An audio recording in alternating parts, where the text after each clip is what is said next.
विधानसभा निवडणुकीत राज ठाकरेंच्या महाराष्ट्र नवनिर्माण सेनेचा दारुण पराभव झाला. मनसेचा एकही आमदार निवडून आला नाही. मात्र यानंतर आता राज ठाकरेंना आणखीन एक मोठा धक्का बसलाय. राज ठाकरेंचे विश्वासू मानले जाणारे अविनाश जाधव यांनी आपल्या पदाचा राजीनामा दिलाय. अविनाश जाधव हे ठाणे पालघरचे मनसेचे जिल्हाध्यक्ष. मात्र या निवडणुकीत त्यांना पराभवाचा सामना करावा लागला. त्यानंतर त्यांनी सोशल मीडियातून आपल्या पदाचा राजीनामा दिल्याचं जाहीर केलं. तसे पत्र त्यांनी राज ठाकरेंना दिले.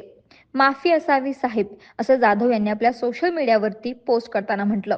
अविनाश जाधव यांनी आपल्या पत्रामध्ये नेमकं काय म्हटलंय पाहूयात.